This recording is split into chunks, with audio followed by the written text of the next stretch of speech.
Hi guys, how are you? Hi.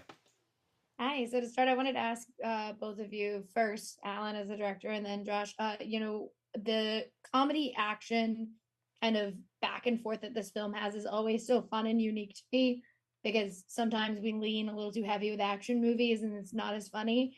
What for you guys was the challenge of making this as fresh and funny as it is while still maintaining the action of it all? No, it's a great question.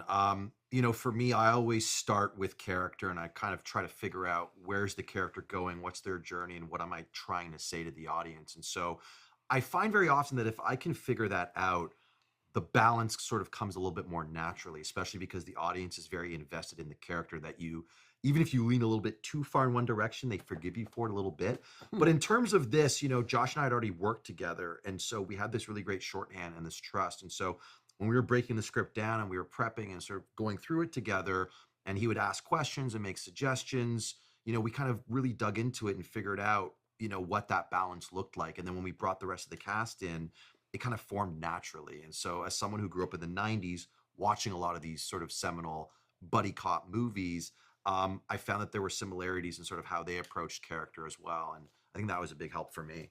And after reading the script, I loved the brand of humor that this script just had inherently because it was a bit dark, a little bit risky, a little bit unpredictable and unapologetic, and I just loved how irreverent it was. And I think that really drew me to it because it was just a bit naughty. But also it was sweet at times, weirdly sweet. And I think it earned these moments. And for me, it's only funny if it comes from a grounded place. Like you have to earn that. You can't just manufacture and force. Okay, here's a comedy scene. There, here you go. That never lands, at least not with me. So this had, every situation led to these crazy moments that you believe because, like he said, the characters we've established these characters as these two people who should not. You would never expect these two to be sort of forced into the same situation together. So that in and of itself creates a lot of opportunity for comedy. So I felt like the bones were there in the script. I knew that he and Chinisi were going to shoot something really cool, and then it was just up to us to figure out how to bring it to life.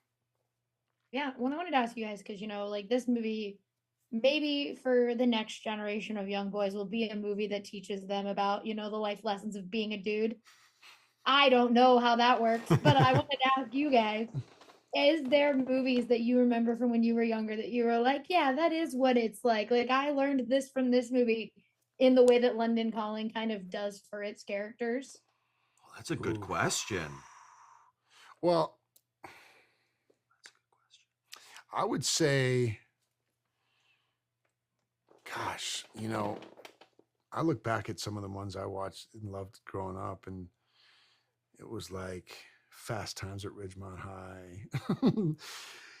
I just love the ones that made me feel a little bit like I'm not sure I should be watching this, but this isn't really as risque as that. But this is a movie that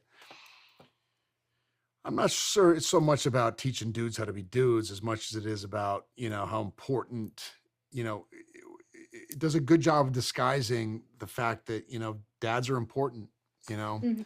dads make a big difference. And I think that, without it being too heavy on the moral sort of lessons that this movie weirdly has, it really does. I mean, for my character and for me personally, watching, having had to leave my son in the movie behind because I shot the wrong guy in the opening of the movie, fleeing to Los Angeles and being forced into the situation with this kid I didn't want to be, I was very reluctant about taking him on this job with me. Weirdly, throughout the trials and tribulations of the movie, I find out that this kid actually reminds me a lot of my own son in London. And as Josh looking at this thing, I was like, I could probably do a better job as a dad. Interesting.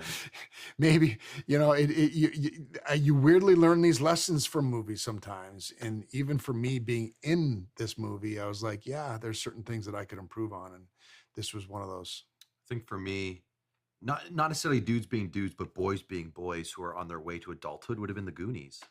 Mm. Embracing that sense of Yeah, play that's a and good fun and kind of carrying that through you, because this is like at a time where these boys are going to become men and they kind of go on this adventure where they kind of have to grow up a little bit. So that's one that kind of always stuck with me that I grew up watching. one.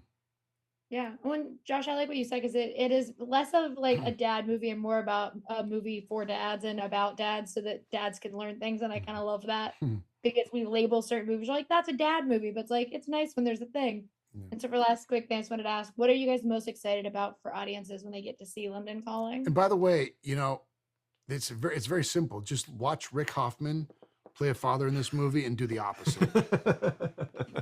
That's actually the best lesson we could give anybody. And what was the question? I'm sorry. Just what are you excited for audiences to get to see and experience with London Calling? I'm excited for people because it really is a fun combination of really cool, slick action storytelling with really fun, irreverent, unexpected humor. And it pushes the boundaries. It is a bit risky. And it's fearless in a lot of ways. We explore LARPing. I mean, how often do you get to explore LARPing in a movie? And a young man's journey through being a elven mage and future killer. I think for me, I'm really excited for people to go in for 2 hours and have a really good, fun time with more heart than they might have expected.